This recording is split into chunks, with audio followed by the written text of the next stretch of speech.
Você já tinha ouvido falar sobre o Value Investing, também conhecido como investimento em valor. Essa filosofia ajudou alguns investidores a fazer fortunas ao longo de sua vida. No vídeo de hoje a gente vai falar um pouquinho sobre o Value Investing, desde as origens até a evolução do pensamento. Lembrando que no vídeo anterior nós falamos sobre os loucos anos 20 e como que esse período ajudou a eclodir a crise de 1929, também conhecida como a Grande Depressão, que é considerada uma das maiores crises do sistema capitalista até então. E é bacana que você veja esse vídeo, porque a crise de 29 vai desempenhar um papel crucial no desenvolvimento da filosofia do Value Investing. Então nos próximos minutos nós vamos explorar como essa abordagem nasceu da observação das falhas de mercado expostas pela Grande Depressão e como que ela evoluiu para se tornar uma das estratégias mais respeitadas no mundo dos investimentos. Bora lá?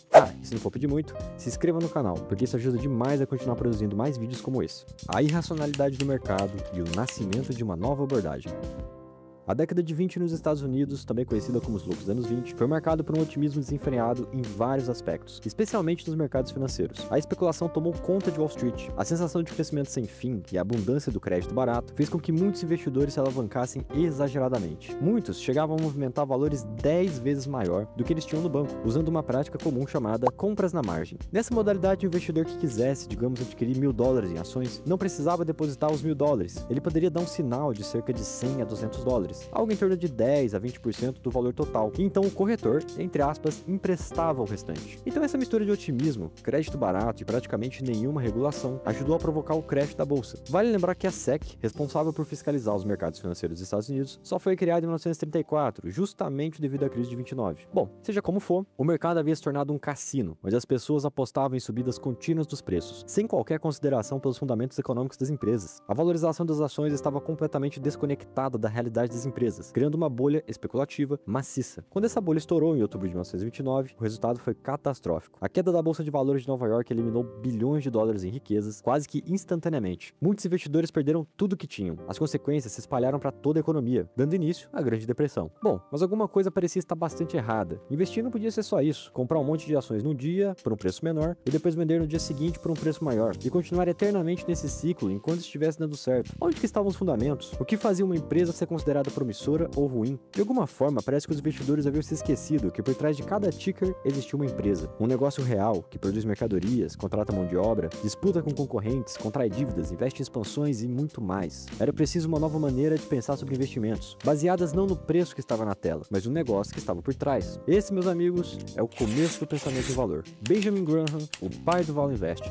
No centro dessa revolução estava Benjamin Graham, um professor da Columbia Business School. Graham não era apenas um acadêmico, ele era um investidor. Graham tinha um fundo de investimento e administrava o dinheiro de seus clientes. Existe uma história de que ele conseguia retornos médios na época de cerca de 25% ao ano, enquanto o Dow Jones, o índice da bolsa americana na época, crescia em cerca de 20% ao ano. Essa capacidade de ter lucros consistentemente acima do índice rendeu a ele um certo prestígio no mercado. Porém, na época, boa parte da sua estratégia era baseada em operar alavancado, que é quando você usa empréstimos para poder comprar ativos, podendo investir mais do que você tem disponível. Bem, eu nem preciso dizer que com o crash de 29, essa estratégia se tornou muito problemática. Estima-se que o fundo de Graham, de 1929 a 1932, tenha perdido 70% de todo o seu valor, enquanto o índice Dow Jones teria perdido algo em torno de 80%. Tá certo que foram 10% a menos, mas mesmo assim ainda foi uma perda avassaladora. Esse prejuízo fora de série fez com que Graham reavaliasse tudo o que ele sabia sobre investir. Como eu disse, havia algo de errado com a filosofia do mercado, e foi o que ele fez. Em 1934, Graham, junto com seu colega David Dodd, publicou o livro Security Analysis, que viria a se tornar um marco do investimento em valor. Nessa obra, eles estabeleceram 4 princípios que guiariam os investidores. 1.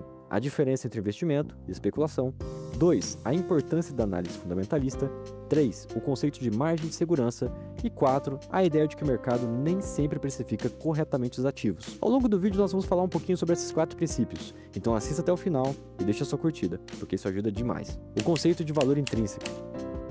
Para Graham, o investimento verdadeiro deveria ser baseado numa análise rigorosa dos fundamentos da empresa, seus ativos, seus passivos, seu lucro, a sua gestão. Ele definiu o investimento como, entre aspas, uma operação que, após uma análise minuciosa, promete segurança do principal e um retorno adequado. Essa definição contrastava fortemente com a especulação desenfreada que havia dominado os mercados antes do crash. Naquele período, o investidor comprava ações não porque acreditava no potencial daquele negócio em ser lucrativo, mas sim porque os preços não paravam de subir. Graham não estava interessado em adivinhar as oscilações de curto prazo do mercado, mas em identificar empresas sólidas cujas ações estavam sendo negociadas abaixo do que ele chamava de valor intrínseco. E falando nisso, central para a filosofia de Graham era justamente a ideia de de valor intrínseco, a ideia de que todo negócio possui um valor real, que não é o mesmo que o preço de mercado atual. Graham argumentava que toda empresa tem um valor intrínseco que pode ser calculado através de uma minuciosa análise do negócio, e esse valor seria diferente do preço de mercado. E o mercado, esse ser místico que precifica corretamente todos os ativos existentes, na visão de Graham não tinha nada de místico ou de perfeito. Ele acreditava que os mercados frequentemente precificavam incorretamente os ativos devido à psicologia humana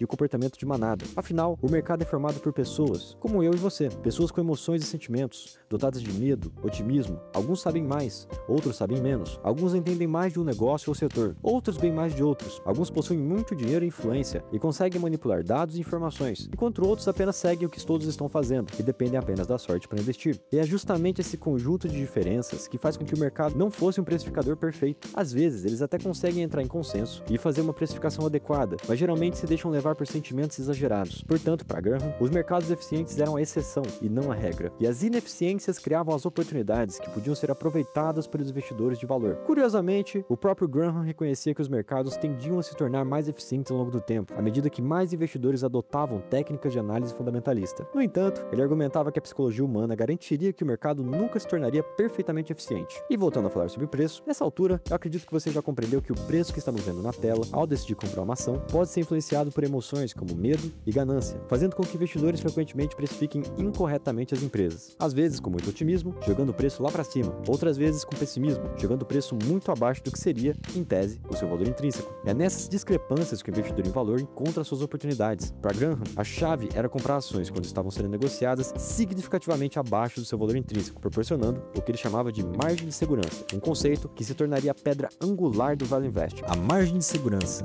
protegendo-se contra o erro. Bom, nós falamos sobre a ideia de valor intrínseco, certo? A ideia de que através de uma análise minuciosa da companhia, nós conseguiríamos descobrir o real valor de um negócio. Porém, nem mesmo o cálculo do valor intrínseco escapa dos sentimentos dos investidores. Afinal, somos todos humanos, e até mesmo o investidor em valor é humano. Portanto, durante o processo de análise do negócio, nada nos impede de cometer erros. Às vezes podemos olhar de maneira otimista demais para um negócio ou empresa que gostamos. Dessa forma, superestimando o crescimento, valorizando demais as qualidades, dando pouca ênfase nos defeitos da companhia. E ao calcular o seu valor real, poderíamos superestimar, errando tanto quanto o mercado. Portanto, por mais que se use técnicas avançadas de avaliação, calcular o valor intrínseco de uma empresa não é uma ciência exata. Cada investidor vai chegar a um valor que considera justo. Afinal, esse processo envolve suposições, estimativas e julgamentos que podem estar errados. Por isso, não importa o quão habilidoso fosse o investidor, Graham insistia na necessidade de uma margem de segurança, um desconto significativo entre o preço pago por uma ação e o seu valor intrínseco estimado. Essa margem de segurança serviu como um amortecedor contra erros de avaliação, mudanças no negócio, na economia e outros imprevistos que alterariam nossa avaliação. A lógica era simples: quanto maior a incerteza,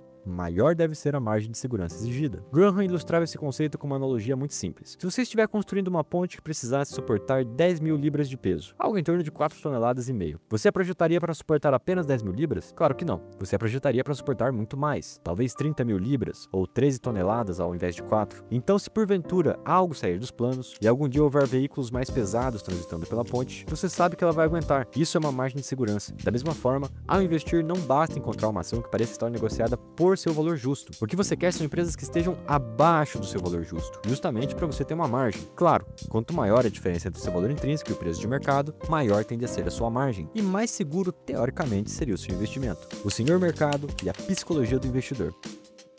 Se você investe ou gosta da área, já deve ter ouvido falar sobre o livro Investidor Inteligente. Essa é considerada a obra mais famosa de Graham. Embora Security Analysis, publicado em 1934, após o crash de 29, seja considerada uma das suas obras mais técnicas e detalhadas, O Investidor Inteligente, publicado 15 anos depois, em 1949, é considerada bem mais didática, voltada para o público em geral. Nesse livro, Graham introduziu o conceito do Senhor Mercado, um personagem de uma história que seria a personificação do mercado de ações, e sua principal característica é que ele é extremamente bipolar, variando entre otimismo e pessimismo a todo momento. Basicamente, você faz seus investimentos e decide ficar tranquilo em sua casa. No dia seguinte, alguém aparece batendo na sua porta. Você atende e vê uma figura excêntrica chamada Senhor Mercado. Está ali para fechar um negócio com você, seja para vender ou comprar o que você tiver. Então ele te faz uma oferta e oferece 10% a mais do que você pagou para poder comprar todas as ações que você possui. Você então olha, pensa e decide se vai vender ou não. Bom, mas por alguma razão, você deixa passar e nega a oferta. Bem, no dia seguinte você escuta novamente a campainha. É o Senhor Mercado, dessa vez com uma outra proposta. Diferente da primeira vez, ele agora te oferece 20% a menos do que você pagou. Você olha, pensa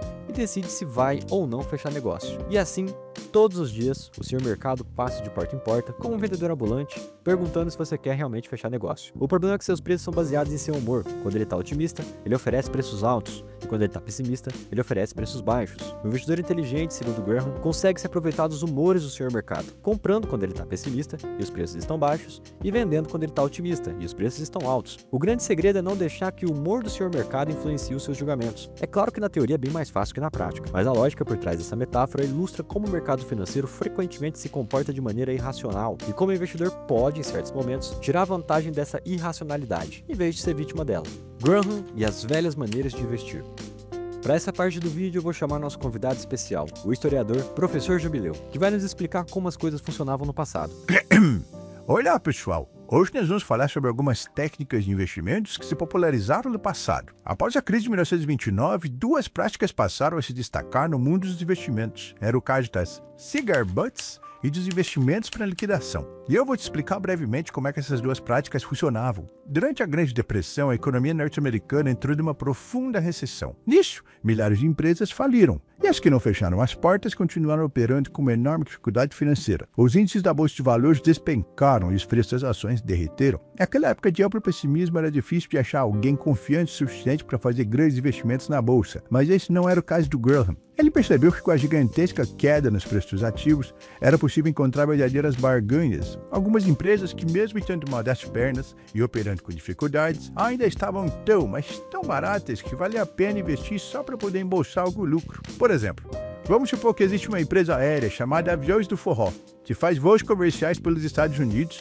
e que após a crise, o preço das suas ações despencasse e ela passasse a custar, digamos, $10 por ação. Porém, a empresa possuía um valor contábil de $70 por ação, ou seja, a empresa detinha ativos como aviões, prédios, galpões, maquinário, veículos e demais componentes que ao todo valeriam algo em torno de $70 por ação, mas que só estavam pedindo 10 para entrar no negócio. Graham olhava para isso como uma grande oportunidade. Afinal de contas, havia uma enorme margem de segurança. E esse é um ponto importante, pois baseado nessa discrepância, duas práticas vão se tornar comum nesse período. Como eu falei, as práticas das cigar butts, ou bitucas de cigarro, era encontrar empresas tão baratas, mas tão baratas que mesmo que você conseguisse apenas uma tragada, um pequeno retorno, ainda assim valeria o investimento. No caso da nossa empresa aérea, vamos supor que antes da crise cada ação fosse negociada a $200 e que ela gerava anualmente um lucro por ação de, digamos, $20. Já depois da crise, ela passou a gerar apenas $5 de lucro por ação, mas seu preço despencou para 10. Mesmo com uma enorme queda nos lucros,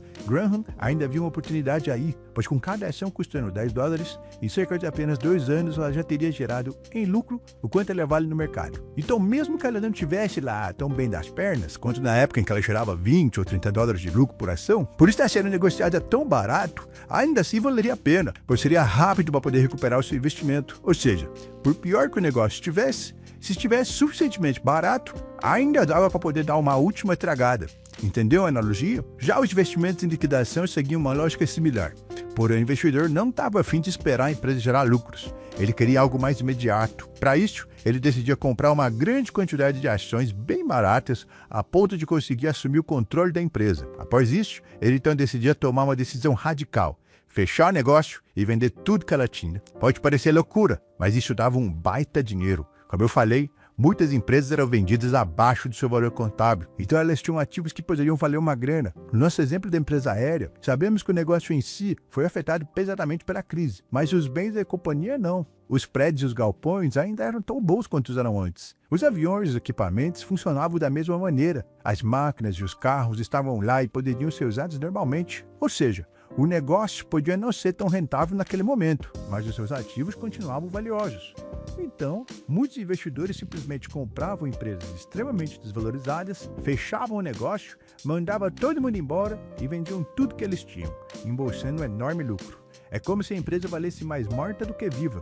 Curiosamente, o filme de 1987, chamado Wall Street, Poder e Cobiça, ilustra exatamente essa prática, mostrando passo a passo de como grandes investidores lucravam milhões e bilhões fechando diversas empresas. Entre os muitos alunos do Benjamin Graham na Columbia Business School, um se destacaria e levaria os princípios do Value Investing para novos patamares. Era o Warren Buffett. Buffett começou sua carreira como discípulo fiel do Graham, buscando o que Graham chamava de cigar butts, que eu expliquei no tópico anterior. Seguindo esse princípio, Buffett encontrou diversas empresas extremamente valorizadas, como a Dempster Mill Manufacturing, uma empresa que fabricava equipamentos agrícolas e moinhos de vento no Nebraska. Na época, as ações da Dempster estavam sendo negociadas a $18, enquanto ela possuía o valor contábil de $72 por ação. Buffett, ao invés de vender tudo e ir embora, preferiu tentar recuperar o negócio.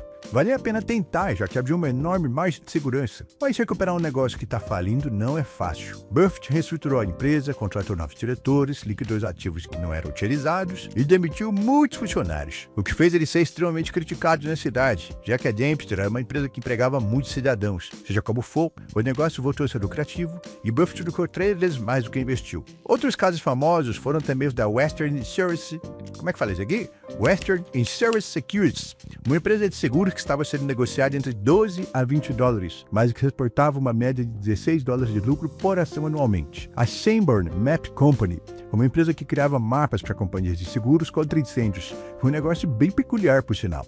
Ela estava sendo negociada a $45 por ação, enquanto possuía investimentos em títulos e ações no valor de $65 por ação. E o mais curioso de todos é que a própria Berkshire Hathaway, uma empresa têxtil que estava quase indo à falência, mas que hoje se tornou o negócio principal de Buffett, também começou como a Cigar Butts. No entanto, esse tipo de investimento era muito complicado de ser feito. Pegar uma empresa que estava numa fase ruim, reestruturar a companhia e, o mais difícil de todos, tentar convencer as pessoas de que aquilo daria certo. Ainda mais numa época de pessimismo sem limites, parecia impossível. Muitas vezes a diretoria era contra. Outros investidores e sócios podiam achar melhor só vender tudo e embolsar o lucro. A reestruturação, por mais que pudesse ser mais lucrativa que a liquidação, era lenta e com riscos. Dessa forma, com o tempo, influenciado por seu sócio Charlie Munger, Warren Buffett evoluiu sua abordagem. Em vez de focar apenas em empresas baratas, ele passou a dar mais importância na qualidade do negócio, buscando o que ele chamou de empresas maravilhosas a preços justos, ao invés de empresas medíocres a preços maravilhosos. E essa evolução representou uma adaptação importante do Value Invest original de Benjamin Graham. Enquanto Graham estava principalmente preocupado com o valor dos ativos tangíveis de uma empresa e o seu valor de liquidação, o Buffett passou a valorizar mais os ativos intangíveis, como marcas fortes, vantagens competitivas sustentáveis, que ele chamava de forças econômicos, e a capacidade de gerar retornos consistentes sobre o capital investido. Tudo isso vai fazer com que, pouco a pouco, o Value Invest moderno abandonasse empresas ruins e baratas para poder focar em empresas boas e subvalorizadas. Bom, e daria para fazer um vídeo inteirinho falando mais sobre as técnicas de investimentos dos novos investidores em valor, especialmente dos fluxos econômicos. Mas para não sair do foco, nós vamos parando por aqui. Eu me despeço de vocês e espero que tenham gostado muito do vídeo que a gente fez falando sobre a origem e evolução do Value Invest. Esse vídeo deu um baita trabalho, então considere se inscrever e ative as notificações, porque isso ajuda demais o canal a crescer. Além disso, se você tiver algum feedback ou dúvida, basta deixar nos comentários que o menino vai responder cada um de vocês. Agora só me resta agradecer pela sua visualização. Muito obrigado mesmo. Nos vemos em breve e tchau, tchau.